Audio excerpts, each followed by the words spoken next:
Class start कर देते हैं तुम्हारा।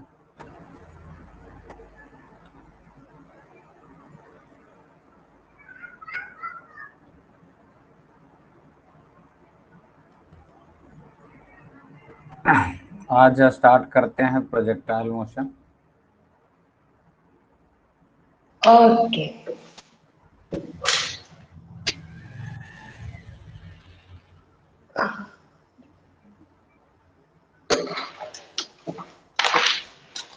देखो, पहले प्रोजेक्टाइल मोशन का डिफिनीशन क्या देंगे।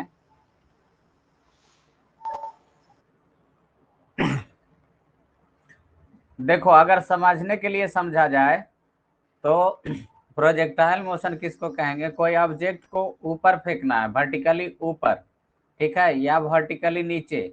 इसके अलावा जैसे भी फेंकोगे वो क्या कहलाएगा, प्रोजेक्टाइल मोशन।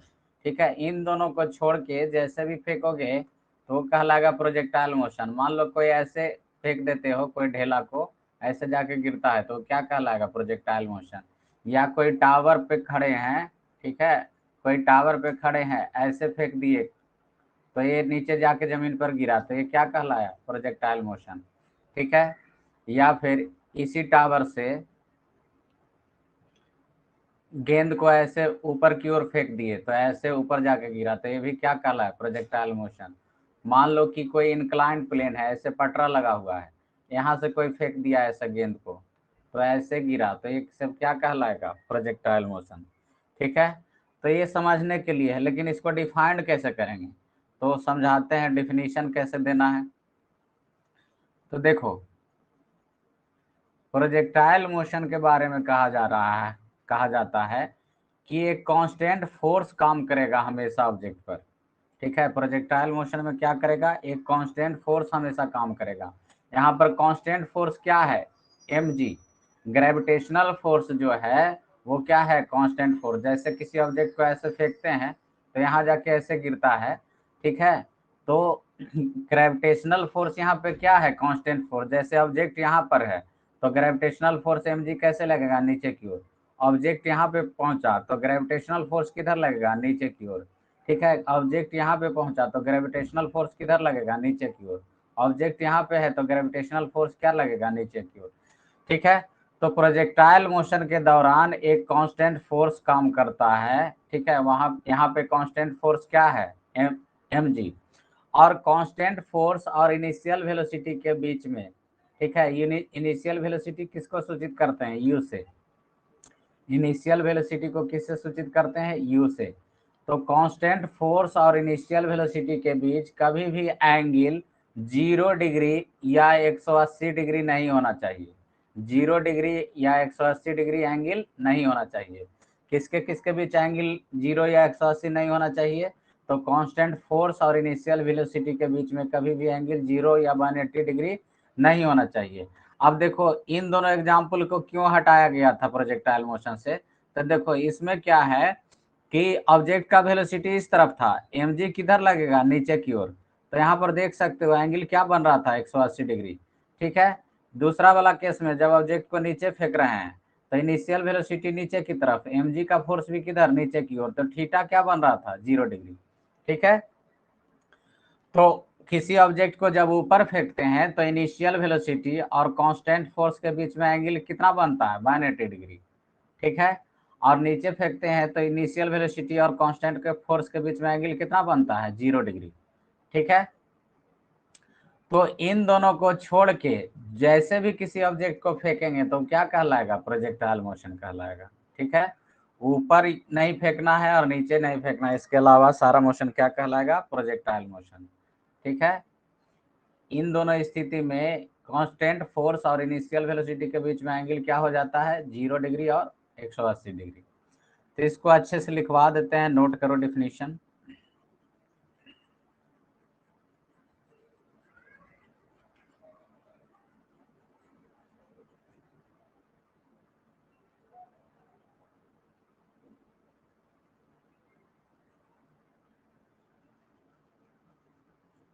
देखो, if a constant force if a constant force यहाँ पे कांस्टेंट फोर्स क्या है, mg acts on A particle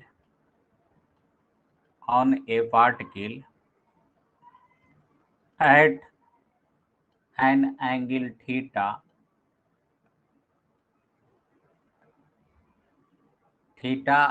not equal to 0 degree and 180 degree. Theta 0 और 180 नहीं होना चाहिए।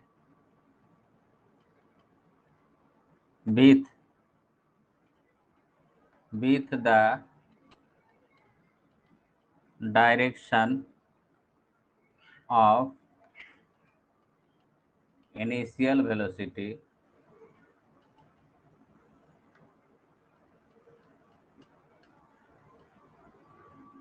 the path followed by the particle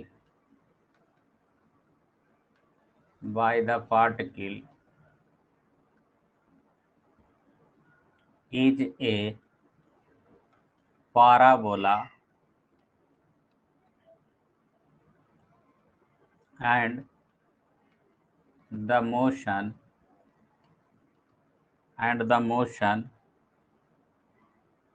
of the particle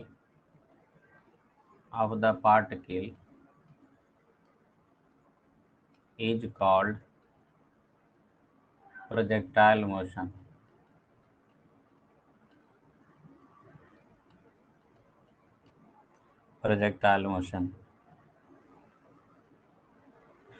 It is a two-dimensional motion।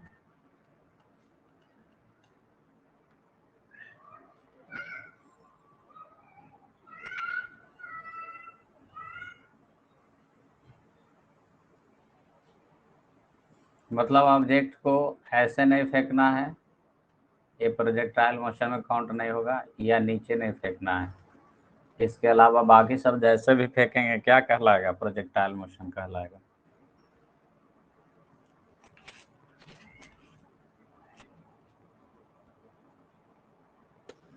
हो गया सर। चलो ठीक है।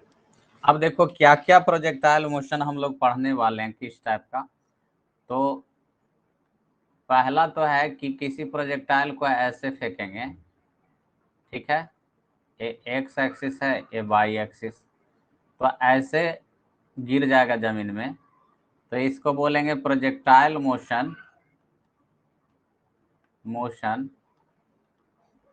On horizontal plane.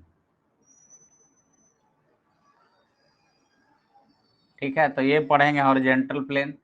दूसरा क्या है कि मान लो किसी टावर से ऐसे किसी गेंद को फेंकते हैं, तो यहाँ पे ऐसे गिरता है, ये पढ़ेंगे।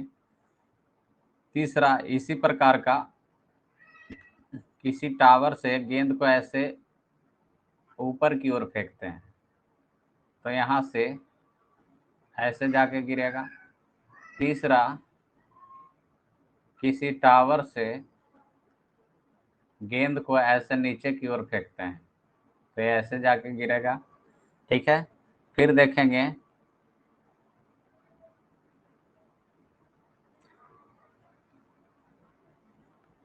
किसी प्रोजेक्टाइल को ऐसे फेंकेंगे, तो ये गिरा ऐसे, इसको बोलेंगे इंक्लाइंड प्लेन वाला। एक प्लेन है, या फिर यहाँ से ऊपर से नीचे फेंकेंगे ऐसे, तो ये नीचे गिरेगा। तो ये दोनों जो कहलाता है, ये दोनों लास्ट वाला जो दोनों है वो कहलाता है projectile motion on inclined plane. तो ये सब हम लोग पढ़ेंगे इसमें।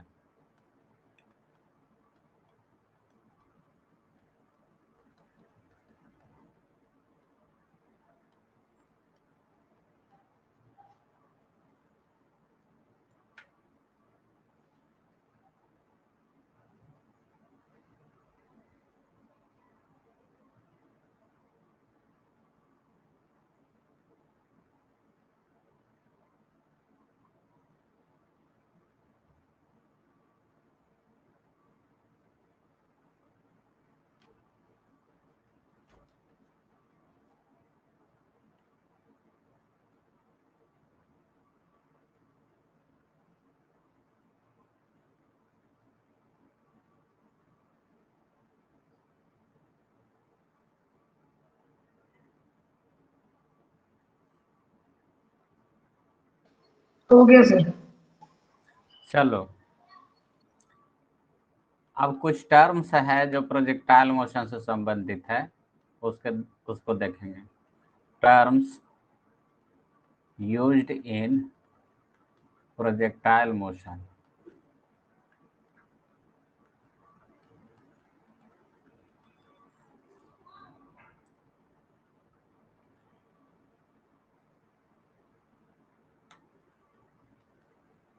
मान लो कि किसी प्रोजेक्टाइल को ऐसे फेंके थीटा एंगल से, ठीक है। प्रोजेक्टाइल जो है यहाँ से ऐसे गिर गया, ठीक है। तो ए वाला पॉइंट सपोज ओ है, तो ओ को बोला जाता है पॉइंट ऑफ प्रोजेक्शन। जहां से फेंका गया है उसे कहेंगे पॉइंट ऑफ प्रोजेक्शन, ठीक है। थीटा जो है उसको कहेंगे angle of projection, angle of projection, ठीक है। मान लो यहां से यहां जो डिस्टेंस है ओ से लेके बी तक, ए वाला डिस्टेंस, ठीक है। इसको ओ बी को कहते हैं आर, इसको बोला जाता है हॉरिजॉन्टल रेंज।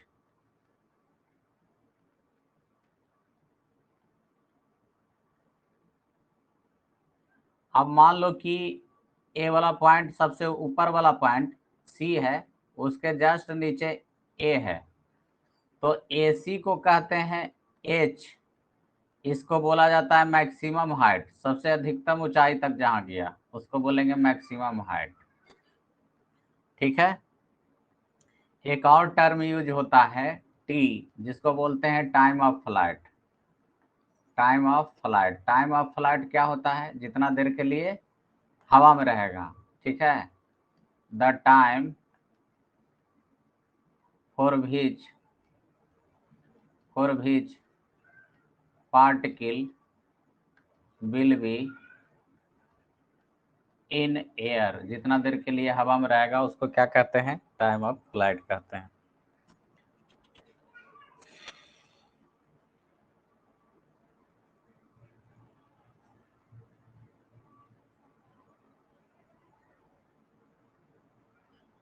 हो गया सर। चलो आगे देखते हैं। अब देखो, जैसे कि उसमें भी देखे थे,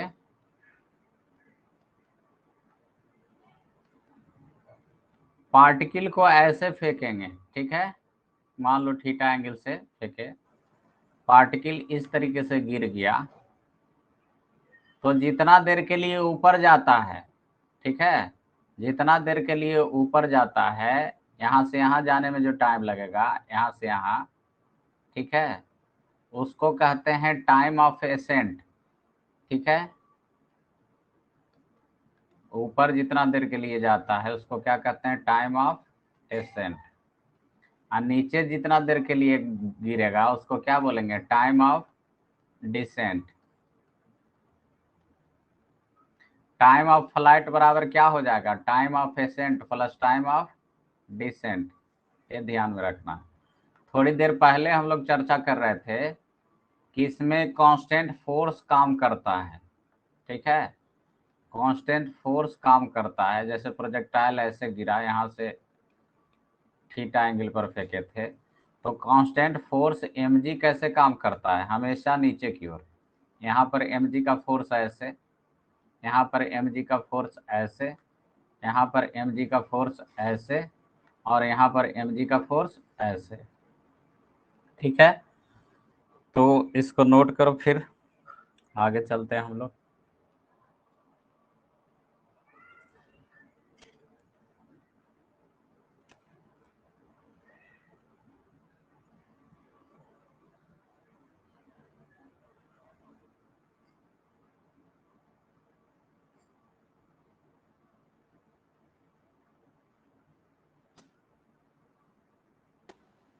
हो गया सर। चलो आगे लिखो। Steps to solve the problem of projectile motion. Step first,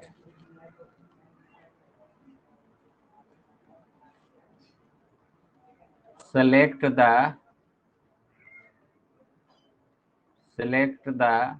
two mutually perpendicular direction.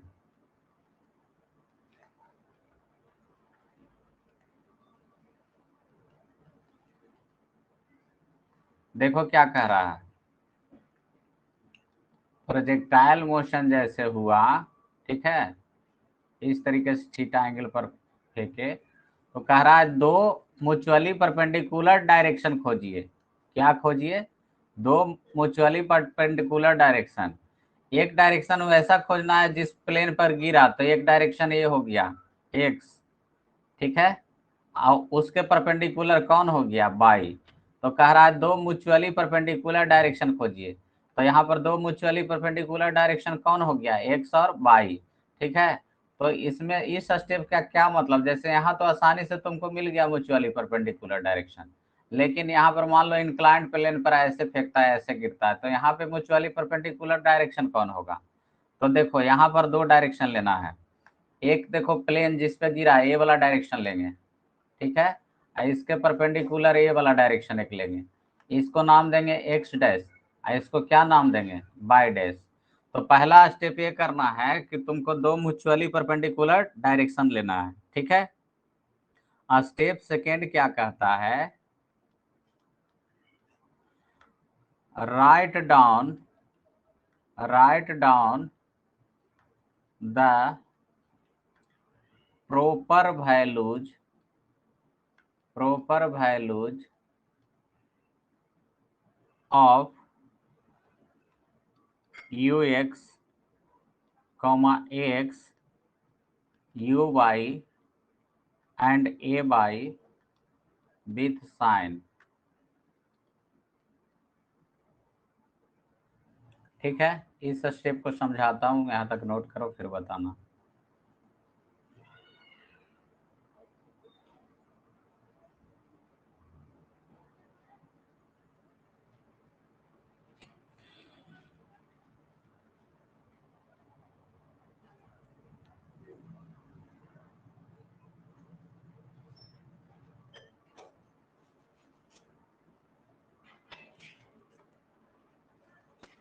हो गया सर।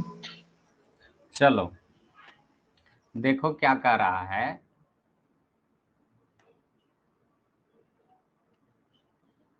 जैसे कुछ क्वेश्चन कराए थे पिछला क्लास में, उसी तरीके से इसको भी करना है।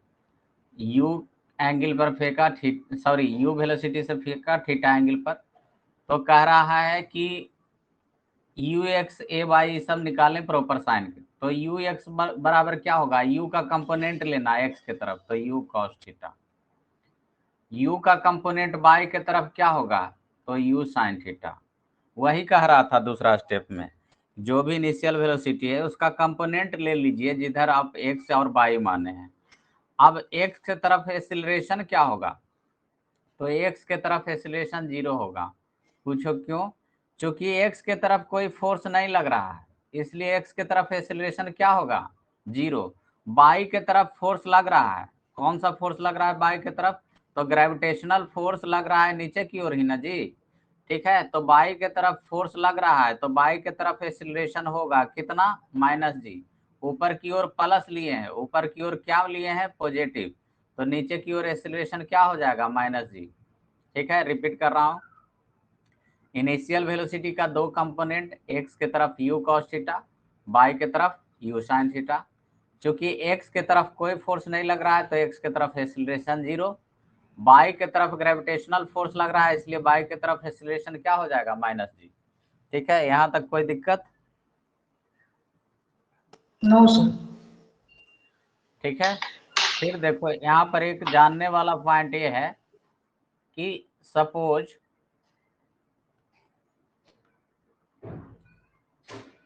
यहां से हम u वेलोसिटी से फेंके थीटा एंगल पर, ठीक है, तो प्रोजेक्टाइल मान लो ऐसे जाके नीचे गिरा, अब देखो क्या है कि यहाँ पर तो फेंका गया था जहां पर वेलोसिटी u है, लेकिन जैसे जैसे ऊपर जाता है इसका वेलोसिटी घटता जाता है। मान लो यहाँ वेलोसिटी नहीं, स्पीड कहेंगे, यहाँ पर स्पीड मान लो कि v1 है, यहाँ पर सपोज मान लो कि v2 है, ठीक है। यहाँ पर गया तो क्या है, v3 है, ठीक है। तो जब यहाँ पर था v1 वाला पर, तो सपोज ये एंगल θ1 था, यहाँ पर एंगल क्या हो जाएगा हॉरिजेंटल से के साथ, सबसे ऊपर वाला पॉइंट पे हॉरिजेंटल के साथ एंगल क्या हो जाएगा 0, ठीक है। यहाँ पर मान लो कि θ3 है, क्या है θ3। अब देखो शुरू में जो u से फेंका गया था उसका कंपोनेंट लेंगे x के तरफ, तो शुरू में कंपोनेंट इधर ux बराबर क्या हो जाएगा, u cos थीटा, और u y बराबर क्या हो जाएगा, u sin थीटा, ठीक है। उसके बाद v1 जो कंपोनेंट लिए वहां पर देखेंगे v1 का कंपोनेंट क्या हो जाएगा, इस तरफ होगा v1 cos θ1, और इस तरफ क्या हो जाएगा v1 sin θ1, ठीक है। v2 का कोई कंपोनेंट नहीं होगा y के तरफ, ठीक है, ये तो x के तरफ ही है ही। v3 का कंपोनेंट इस तरफ होगा v3 cos θ3, और y के तरफ क्या हो जाएगा v3 sin θ3, ठीक है। यहाँ तक कोई दिक्कत हो तो बताओ। No sir. अब देखो x के तरफ कोई फोर्स नहीं लग रहा है, ठीक है, x के तरफ कोई फोर्स नहीं लग रहा है, since force along x axis is 0, ठीक है। x एक्सिस के तरफ फोर्स नहीं लग रहा है तो उस तरफ का वेलोसिटी कंजर्व होना चाहिए, तो x के तरफ वेलोसिटी क्या होना चाहिए, कंजर्व। तो शुरू में x के तरफ वेलोसिटी क्या था, u cos थीटा, तो u cos थीटा, ठीक है। फिर वेलोसिटी x के तरफ क्या हो गया v1 cos θ1, तो v1 cos θ1। फिर x के तरफ वेलोसिटी क्या था v2, तो v2। फिर x के तरफ वेलोसिटी क्या था v3 cos θ3। तो कहने का मतलब क्या है, एक किसी भी टाइम पर वेलोसिटी का x कंपोनेंट हमेशा क्या रहेगा, कांस्टेंट। किसी भी टाइम पर वेलोसिटी का x कंपोनेंट हमेशा क्या रहेगा, कांस्टेंट रहेगा। नोट करो यहाँ तक, और कोई समस्या है तो बताओ।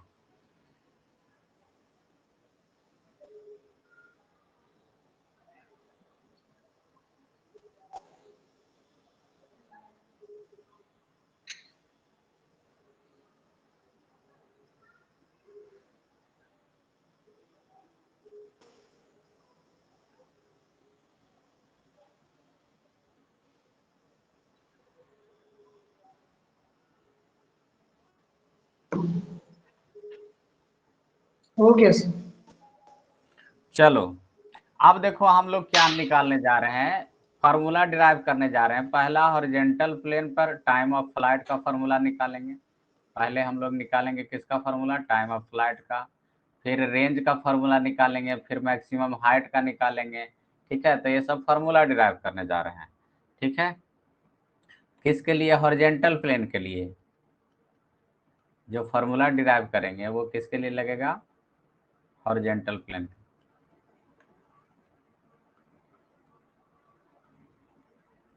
हॉरिजेंटल प्लेन, ठीक है। तो स्टार्ट करते हैं। मान लो किसी प्रोजेक्टाइल को ऐसे फेंका गया, u वेलोसिटी से ऐसे फेंका गया, थीटा एंगल पर फेंका गया था, प्रोजेक्टाइल ऐसे जाके गिरा, ठीक। अब क्या है, पहला काम क्या कहा गया था, कोई भी प्रोजेक्टाइल मोशन को सोल्व करने में यू एक्स बराबर निकाल लेंगे, तो यू कॉस थीटा, एक्स की तरफ एक्सेलरेशन 0 अभी देखे थे, यू वाई बराबर क्या हो जाएगा, तो यू साइन थीटा हो जाएगा, ए वाई बराबर क्या हो जाएगा, तो माइनस जी हो जाएगा, ठीक है। अब सपोज जब यहाँ से फेंका गया था तो कोऑर्डिनेट कहाँ 0 0, जहाँ से फेंका गया था वहाँ क्या लेंगे, कोऑर्डिनेट 0 0। अब मान लो यहाँ से यहाँ जो वैल्यू है वो r है, यहाँ से यहाँ क्या है वैल्यू r है, जहाँ से फेंका गया था उसको ओरिजिन, वो फिर ओरिजिन जहाँ पे गिरा उसको b मानते हैं। तो बी का कोऑर्डिनेट क्या लिखेंगे, तो एक्स के तरफ जी आर गया ना, बी चूंकि एक्स एक्सिस पर है तो बाई कंपोनेंट तो क्या हो जाएगा 0, बी चूंकि एक्स एक्सिस पर है तो y coordinate sorry B x axis पर है तो वाई कोऑर्डिनेट क्या हो जाएगा 0, और एक्स कोऑर्डिनेट क्या कितना बढ़ेगा, तो यहाँ से यहाँ r, ठीक है। तो ओ पॉइंट का कोऑर्डिनेट 0 0 माने हैं तो बी का क्या होना चाहिए r0 होना चाहिए, ठीक है। अब देखो जब भी टाइम ऑफ फ्लाइट निकालना होगा तो हम लगाएंगे इक्वेशन एस बराबर U T plus half A T square, ठीक है। पहले लिख देते हैं निकालने क्या जा रहे हैं भाई, तो time of flight, time of flight,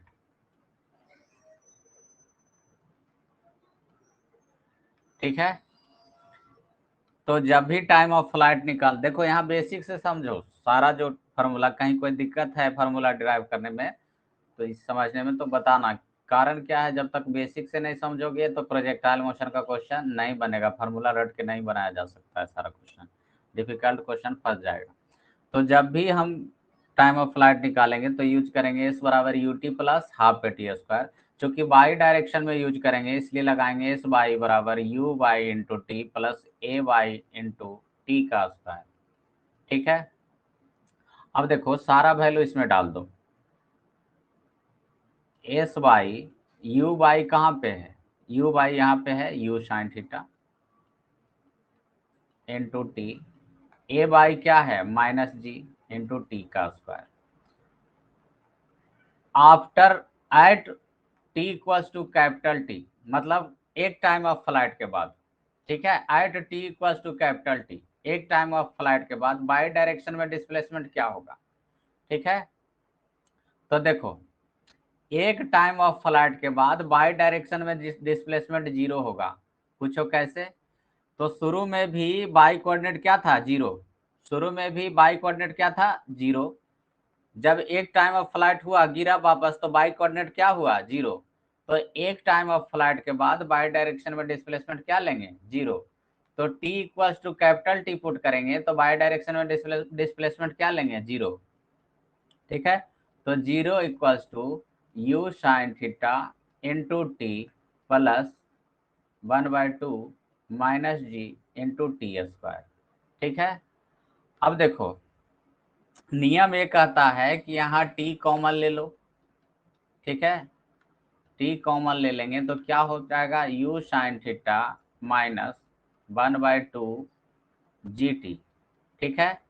अब दो संख्या का प्रोडक्ट अगर 0 है, ठीक है, तो या तो ये 0 है या तो t 0 है या तो ये 0 है, ठीक है। तो t 0 मतलब टाइम ऑफ फ्लाइट 0, वो इस पॉइंट को इंडिकेट कर रहा है कि यहीं पे हो गया, ठीक है, जैसे ही फेंके वैसे ही गिर गया। तो हमको यहाँ पे ए वाला 0 करना है, तो ये वाला 0 करेंगे तो u sine theta minus 1/2 g t equals to 0, ठीक है। जीटी को इधर भेजो u sine theta equals to 1/2 g t, यहाँ से t को अलग कर देंगे टाइम ऑफ फ्लाइट निकल जाएगा। यहाँ तक नोट करो और कहीं किसी पॉइंट में दिक्कत है तो बताओ।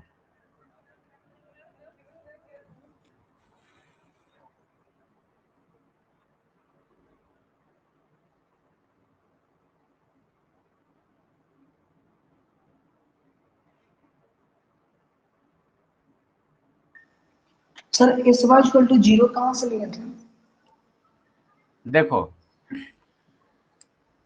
एक टाइम ऑफ फ्लाइट के बाद बाई डायरेक्शन में डिस्प्लेसमेंट क्या होगा, जैसे एक टाइम ऑफ फ्लाइट के बाद यहाँ से यहाँ ऐसे गिर गया, एक टाइम ऑफ फ्लाइट किसको कहेंगे, यहाँ से यहाँ ऐसे गिर जाएगा तो एक टाइम ऑफ फ्लाइट के बाद बाई डायरेक्शन में कितना गया, तो कुछ नहीं गया, जमीन पर था जमीन पर ही गिर गया एक टाइम ऑफ फ्लाइट के बाद। तो एक टाइम ऑफ फ्लाइट के बाद बाई डायरेक्शन में डिस्प्लेसमेंट क्या हो गया 0। ऐसे भी कोऑर्डिनेट से भी देख सकते हो, जब फेंका गया था तो बाई कोऑर्डिनेट क्या था 0, ठीक है, और जब गिरा तो बाई कोऑर्डिनेट क्या हो गया 0, तो डिस्प्लेसमेंट क्या होगा 0 माइनस 0 तो 0 हो गया। बाई डायरेक्शन में कितना गया वो देखना, तो बाई डायरेक्शन में कुछ नहीं गिरा, कुछ नहीं गया, जैसे ही फेंके तो जमीन पे वापस ही गिर गया, तो बाई डायरेक्शन में डिस्प्लेसमेंट क्या हो गया 0। समझ में आया? Yes sir. ठीक है, शुरू में भी बाई कोऑर्डिनेट क्या था 0, ठीक है, गिरने के बाद लास्ट में भी बाई कोऑर्डिनेट क्या हो गया, 0, तो बाई डायरेक्शन में डिस्प्लेसमेंट क्या हो गया, 0।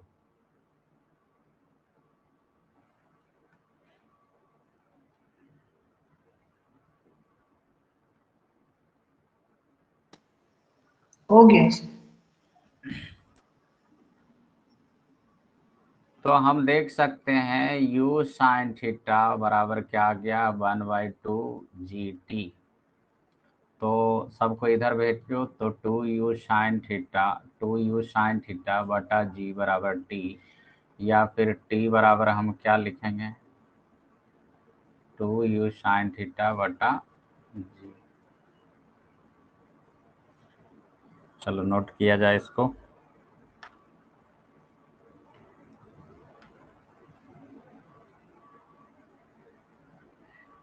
हो गया सर।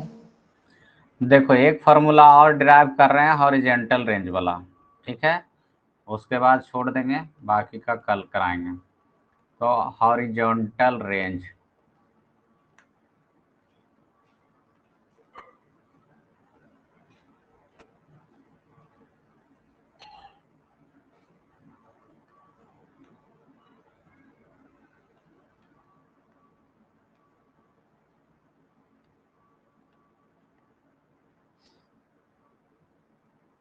यू एक्स बराबर क्या लेंगे, you cos theta, A x बराबर क्या हो जाएगा, 0, यू वाई बराबर क्या हो जाएगा, u sine theta, a y बराबर क्या हो जाएगा, -g।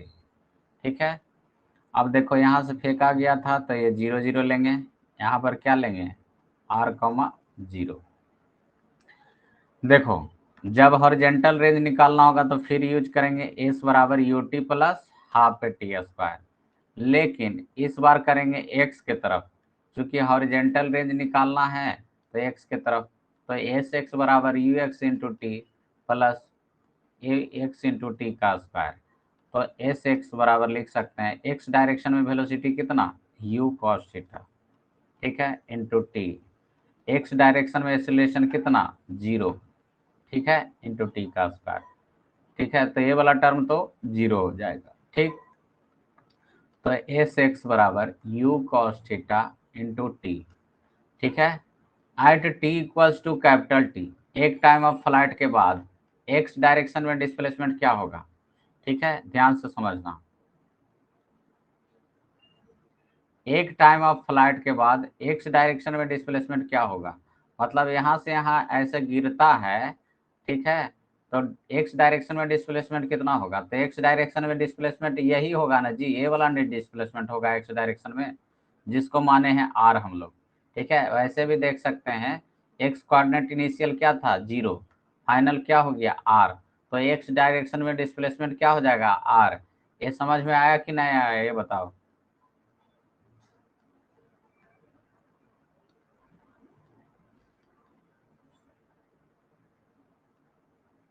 हेलो, एक बार और बता दें। देखो एक टाइम ऑफ फ्लाइट में जो प्रोजेक्टाइल ऐसे गिरा, यहाँ से यहाँ प्रोजेक्टाइल गिरा, ठीक है ना, तो एक्स डायरेक्शन में डिस्प्लेसमेंट क्या हुआ, एक्स एक्सिस तुम्हारा ये वाला है, तो एक टाइम ऑफ फ्लाइट इसको बोलेंगे, एक टाइम ऑफ फ्लाइट के बाद एक्स डायरेक्शन में डिस्प्लेसमेंट क्या हो गया, तो एक्स डायरेक्शन में डिस्प्लेसमेंट ये वाला हुआ, जिसको हम लोग माने हैं आर, क्या माने हैं, आर, ठीक है ना। तो एक टाइम ऑफ फ्लाइट के बाद जब t equals to capital T put करेंगे तो एक्स डायरेक्शन में डिस्प्लेसमेंट क्या होगा, r। वैसे भी देख सकते हैं इनिशियल कोऑर्डिनेट 0, फाइनल कोऑर्डिनेट क्या हो जाएगा, r। ठीक है जी, यस सर। एक टाइम ऑफ फ्लाइट के बाद एक्स डायरेक्शन में डिस्प्लेसमेंट यही वाला होगा ना, तो you cos theta into T है, टी का वैल्यू पुट कर दो, कितना लेके आए थे अभी, 2u साइन थीटा बटा जी, उसको पुट कर दिए टी के जगह पे, ठीक है, जो निकला था। अब इसको ऐसे कर सकते हैं, u गुने u है तो u स्क्वायर हो गया, इसको सजा के लिख सकते हैं 2 sign theta into cos theta बटा जी। ठीक है, अब मैथ में फॉर्मूला जानते हो, 2 sign theta into cos theta को क्या कहते हैं, ठीक है, इसके बदले में क्या लिखते हैं हम लोग, साइन 2 थीटा, तो आर बराबर यू स्क्वायर साइन 2 थीटा बटा जी, ये निकल गया फॉर्मूला। ठीक है, और किसका, सॉरी कहाँ चला गया जी, हाँ, ये निकल गया हॉरिजेंटल रेंज का फॉर्मूला। याद रखना है R equal to u square sine 2 theta बटा जी।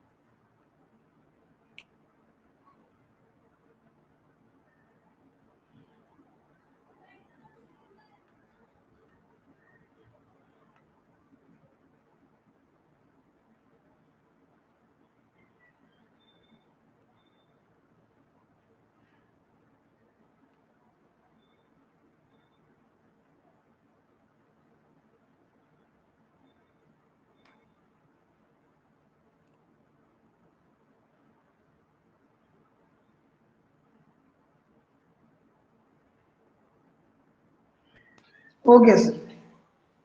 चलो ठीक है, बाकी कल करते हैं। कल होगा। हाँ, कल क्लास लेंगे।